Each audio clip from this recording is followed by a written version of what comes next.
In the heart of a small, forgotten town, surrounded by dense woods and hidden from the outside world, there stood a house that everyone knew but no one dared to approach after dark. It belonged to Granny Mildred, a sweet old woman who had lived there for as long as anyone could remember. Her house, once grand and full of life, was now a crumbling relic, its paint peeling and windows covered in dust.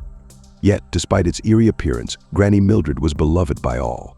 She was known for her kindness, always knitting sweaters and baking cookies for the town's children.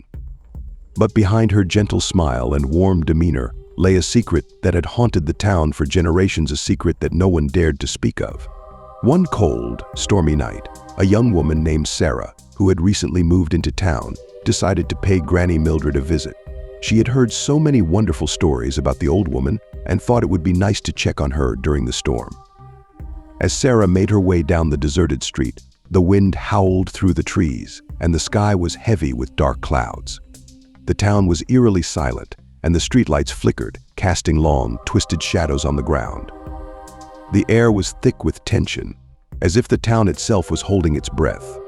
When Sarah reached Granny's house, she hesitated for a moment. The house loomed before her, its dark windows staring back at her like empty eyes. She could feel the weight of the story she had heard about Granny Mildred, the strange noises at night, the mysterious disappearances, and the unsettling feeling that something was always watching you. But Sarah shook off her nerves and knocked on the door, expecting to be greeted by Granny's warm smile and a plate of freshly baked cookies. Instead, the door slowly creaked open on its own, revealing a dark, empty hallway. The air inside was cold, much colder than the storm outside, and it smelled of something old and decayed. Sarah called out, "Granny, are you here?" But the only response was the echo of her own voice. The house was silent, too silent, and the feeling of unease grew stronger with each passing second.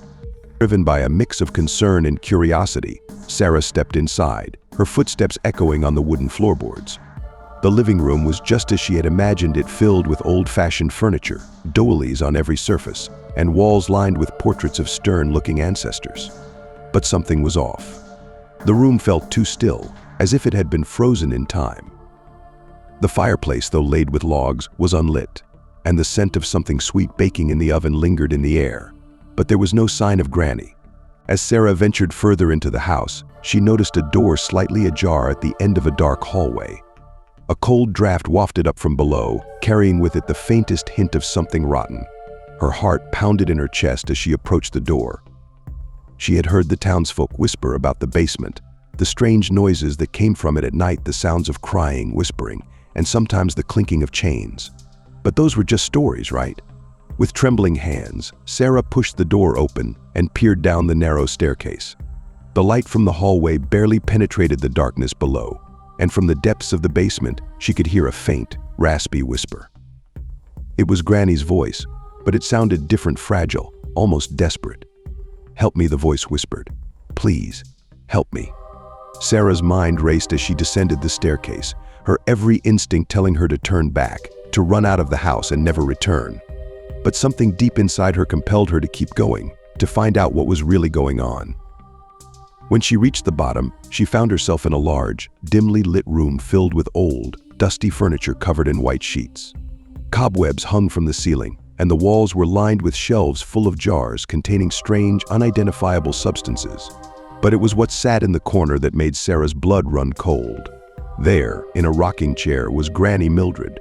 But she wasn't the kind, sweet old woman everyone knew. Her skin was pale and stretched tight over her bones, her eyes hollow and black as night. She stared blankly ahead, her lips moving in a silent chant, her voice barely audible over the pounding of Sarah's heart. As Sarah stood frozen in terror, she noticed something even more horrifying. Granny wasn't alone. Surrounding her were ghostly figures, their forms barely visible in the dim light. They were children, women, men, all standing perfectly still, their hollow eyes fixed on Sarah. These were the lost souls of the town, the ones who had mysteriously disappeared over the years, and they were all here, trapped in Granny's basement. Granny Mildred's head suddenly snapped up, her eyes locking onto Sarah's with an unnatural intensity. Her mouth twisted into a smile, revealing rows of sharp, jagged teeth that no human should possess. "You've come at last," she hissed, her voice dripping with malice, just like the others. Sarah stumbled backward, her mind racing. The stories were true, all of them. Granny Mildred wasn't just a kind old woman, she was a monster, feeding off the souls of those who wandered too close.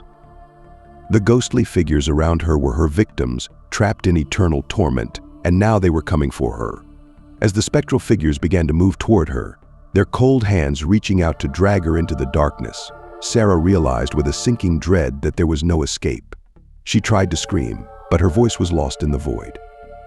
The last thing she heard before everything went black was Granny Mildred's laughter, echoing through the basement like a twisted lullaby. The next morning, the townsfolk found Granny Mildred sitting on her porch, knitting a new sweater and smiling as if nothing had happened. The storm had passed and the sun was shining brightly, but there was no sign of Sarah. When the townsfolk asked about her, Granny simply shrugged and said, "Oh, she must have decided to leave town. Such a shame, she was a sweet girl." But the townsfolk knew better. They had seen this happen before, too many times to count. They knew that once someone entered Granny Mildred's house after dark, they never came back. But no one dared to confront her, not after all these years.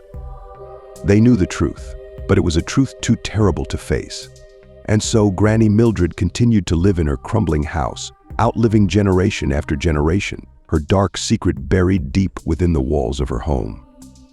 The children still visited her during the day, and the adults still greeted her with smiles and respect, but no one ever crossed her threshold after sunset. They knew what awaited them if they did.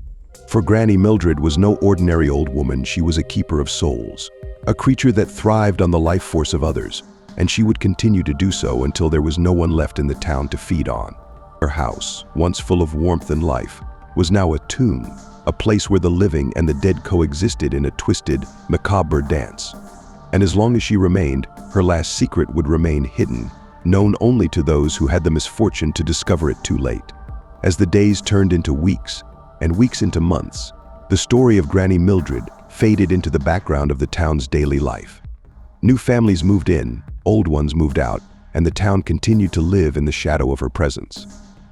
But every so often, when the wind howled through the trees at night and the streetlights flickered and dimmed, the townsfolk would remember.